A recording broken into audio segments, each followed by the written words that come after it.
Hello guys, how you doing? I'm going to go over the workbook stuff, which we already did in class somewhat. So you can read this section on your own.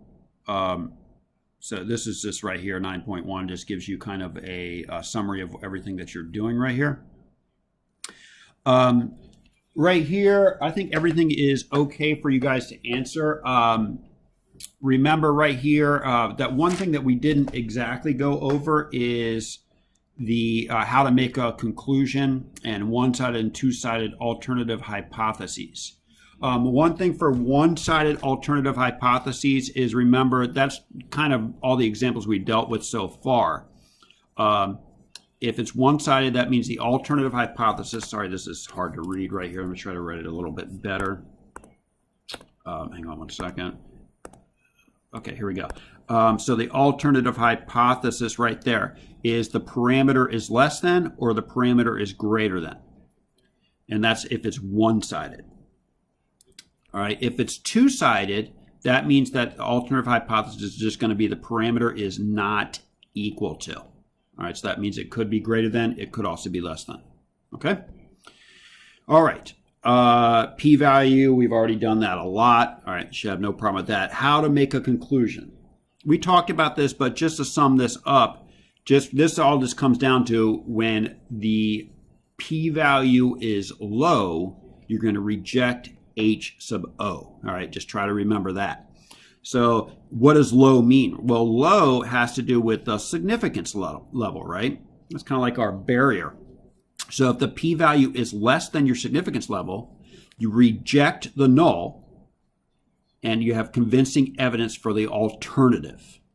If the p-value is greater than the significance level, you fail to reject the null. You do not have convincing evidence for the alternative. Remember, H sub O is the null, H sub A is the alternative, okay?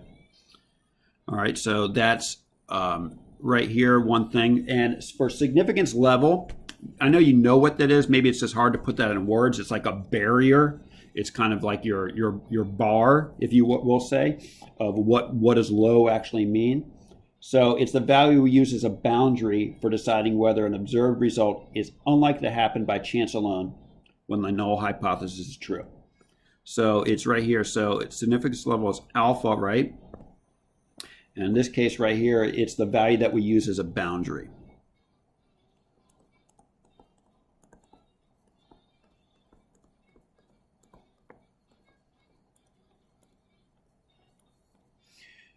For deciding whether an observed result is unlikely to happen by chance alone.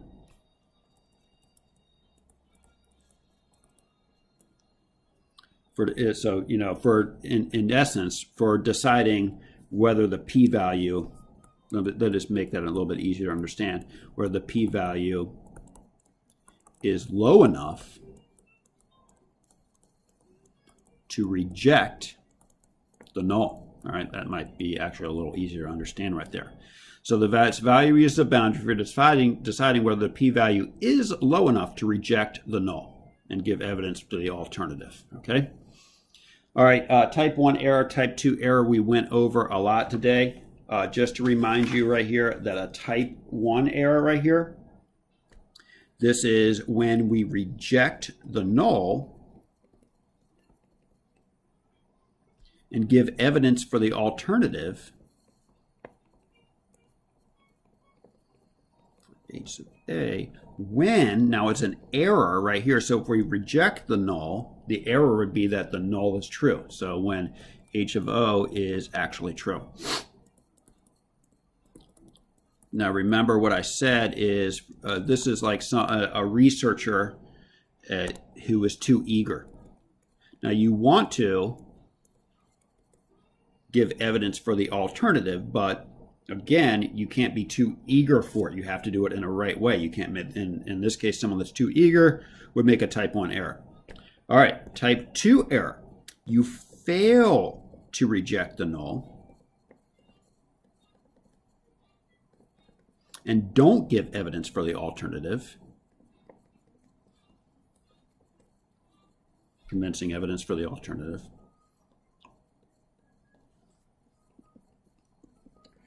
when the alternative is actually true.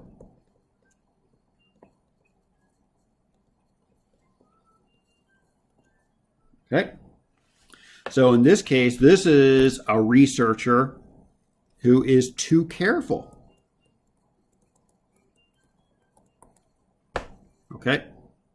Someone who is way, way, way too careful. You know, remember the point is to give evidence for the alternative. Well, this person did not because they didn't reject the null. So they were too careful right here. Okay, so that's type 1, type 2. Let's take a look. So we did this in class somewhat. You know, you can read this right here on your own. And just to highlight the important stuff in here, if an observed statistic is far away from a hypothesized claim about a parameter, we have some evidence that the claim is wrong. Now, the thing is, whether or not the statistic is far enough away depends on the sampling distribution of the statistics. That is, the statistics vary from sample to sample. Okay, so we don't know if an observed statistic is means something or not until we actually do this hypotheses test and see if it's just from chance alone or if there's actual something meaningful here. Okay, what a significance test does is answer the questions. What are the chances we would observe sample statistics at least this extreme, assuming the claim about the parameter was true? If the chances are low, then the evidence that the claim may be wrong. If the chances are pretty good, then there is little evidence to suggest the claim is wrong. Of course, to even begin making an argument, you must start out by stating a null hypothesis and an alternative hypothesis. The null hypothesis, remember, a claim about the parameter you're trying to find evidence against, and the alternative hypothesis is a claim about the parameter you're trying to find evidence for. All right, the null hypothesis always has equal sign, a statement of equality. Let's assume the parameter is equal to. Alternative is set up to test whether or not the actual value of the parameter is greater than, less than, or simply not equal to. If it's two-sided, not equal to. All right, let's go on to the examples. So we did this today. Describe the parameter of interest in this setting. You suspect a chute of playing cards is not fair. The chute supposedly contains 10 standard decks shuffled together. You're interested in knowing whether there are more hearts than usual. Okay, so that right here sounds like an alternative. You right here, the researcher, want to know if there's more hearts than usual. To test this, you select 12 cards at random and calculate the proportion of hearts in your hand. So that last part right there sounds like a sample. That's our sample. We select 12 cards at random, right? That's our own observation. All right, so first of all, the parameter of interest, P, equals the true proportion of hearts in a chute of cards. All right, chute means, remember they explained up here, 10 standard decks shuffled together, okay? All right, write the appropriate null and alternative hypothesis for this situation. The null is, remember, if it's a standard deck, and if you know anything about cards right here, you have hearts, clubs, spades, and diamonds, right? So if it's a standard deck, 1/4 will be hearts. So that's why right here the null hypothesis is, that's just your null hypothesis, remember, is just your industry claim, I guess you could say, or just like your typical value. Right here they describe the null hypothesis right here, a claim about the parameter you're trying to find evidence against. All right, so the general claim is that P equals 0.25. The alternate is what we're trying to find evidence for. We think that there is more hearts than usual. So P is greater than 0.25 is the alternative. Whenever you're stating this, remember you always actually put right here, define the parameter where P equals the true proportion of hearts in a chute of cards. All right, so 3. Suppose your deal contains 7 hearts, but your deal contains 7 hearts. What's the sample proportion of hearts? Is it possible to deal 7 hearts? So we did this in class right here. All right, so that means our sample proportion is 7/12. It's 0.583. This is where I sort of disagree with the book. We only had a sample size of 12, so it's certainly possible that it's likely. I mean, I won't say likely, bad choice of words. So I'm going to say it is possible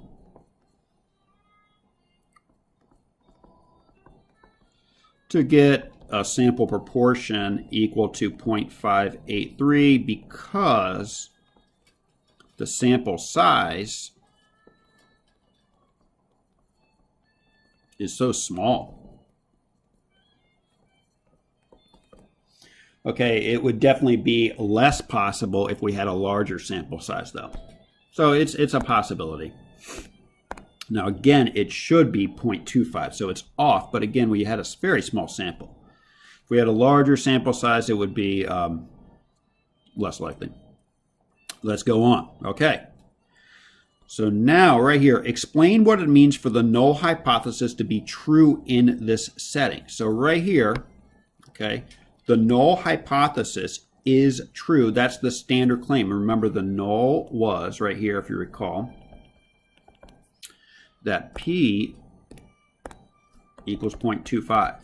The alternative is that P is greater than 0.25. So if the null is true, then that means it's a typical deck. So the true proportion of hearts in a shoot of cards is 0.25. That's what the null hypothesis means right here.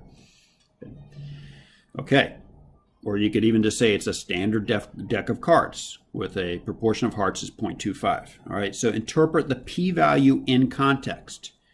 What does the p-value mean? Remember, I explained this in class in general. It's the probability that basically, and don't put this as an answer, but just to generalize this in your mind, it's the probability that our sample statistic, whether it's a proportion or mean, is just basically bad luck.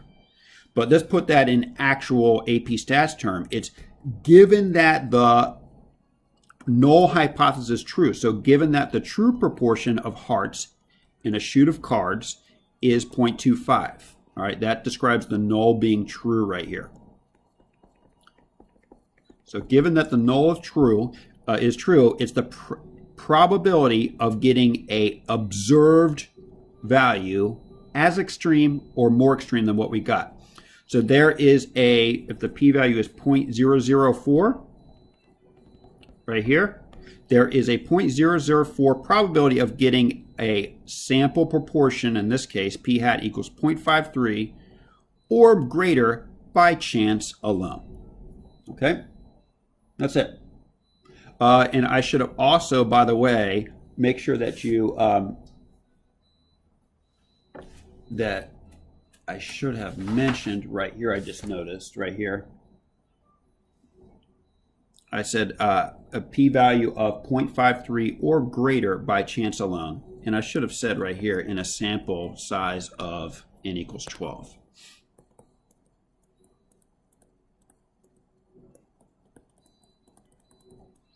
N equals 12 cards. Okay, there we go.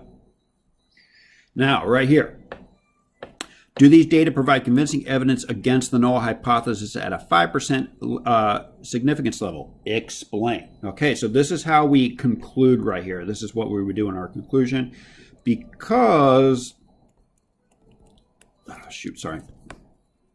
going to say because, and we're going to compare the p-value with the alpha level. Because the p-value, which equals right here, 0.004. In this case right here, it's going to be less than the alpha level, which is 0.05. Now right here, the p-value is low. All right, so we are going to reject H sub O. We will reject H sub O. And there's evidence for the alternative. So right here, that means there is convincing evidence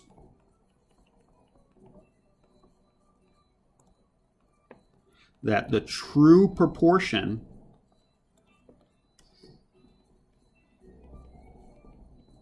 of hearts in a shoot of cards is greater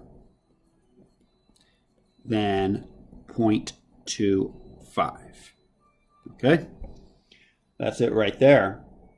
So because the p-value equals 0.004 is less than alpha equals 0.05, we will reject the null. there's convincing evidence that the true proportion of hearts in a shoot of cards is greater than 0.25. So make sure you give context of what the alternative is. In our particular case right here, the alternative was that right here, P is greater than 0.25. So just mention that in context. The true proportion of hearts of a shoot of cards is greater than 0.25. All right, so right here, now what we talked about today is type 1 and type 2 errors. So right here, that means basically we can always make mistakes right here. So if we obtain a very small p-value and reject the null, when in fact the null hypothesis is actually true, we commit a type 1 error. All right, we just talked about that today. So in this case, we reject the null when the null is actually true. All right. So this says something we didn't talk about yet today. The probability of committing a type 1 error is equal to the significance level. All right, so just to put that, and we'll talk about it a little more tomorrow, the probability of committing a type 1 error equals the significance level right there. And that makes sense if you think about it right there. So if the significance level is 0.05, right, anything below there, we're going to go and we're going to reject the null, give evidence to the alternative. So that means if we want to actually, not make a type 1 error, what can we do? We can lower that guy right there, lower the significance level. All right.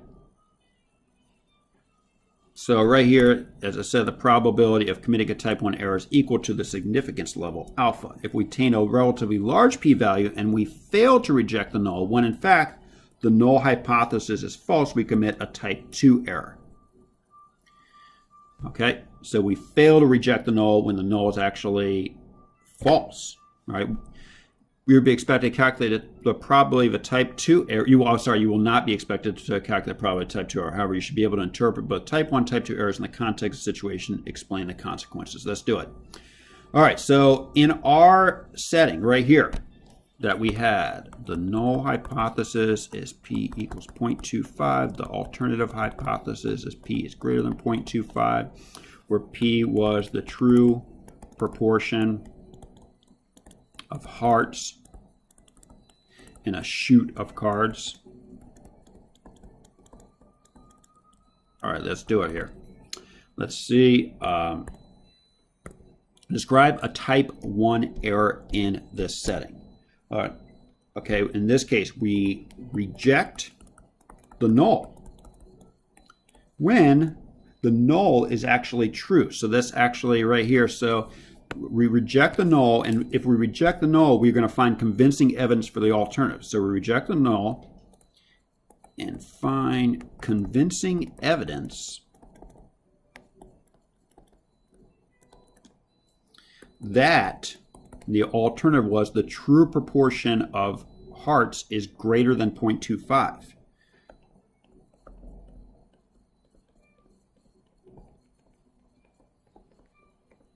Hearts in a shoot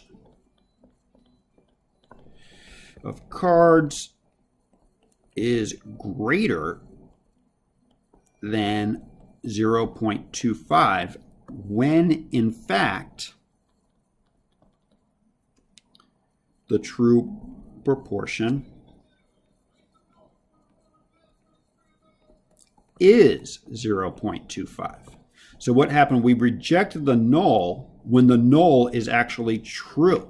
Okay, so right here, we reject the null. We find convincing evidence that the true proportion of hearts in a shoot of cards is greater than 0.25, when in fact the true proportion is equal to 0.25. Okay. Okay, so you can say is or just equals. Maybe equals would be better. It doesn't make a difference. Okay. All right. Type 2 error. Remember, type 2 error, you fail to reject the null when right here, type 2 error is you fail to reject the null when the alternative is true. So let's see, fail to reject the null when h sub a is true, just to remind you, right? So let's put this in words right here.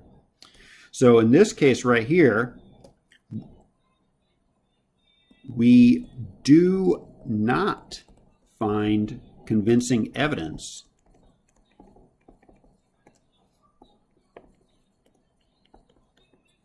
for the alternative, which is we do not find convincing evidence that the true proportion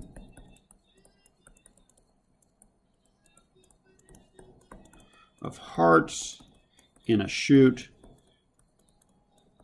is greater than 0.25 when in fact it is greater than 0.25.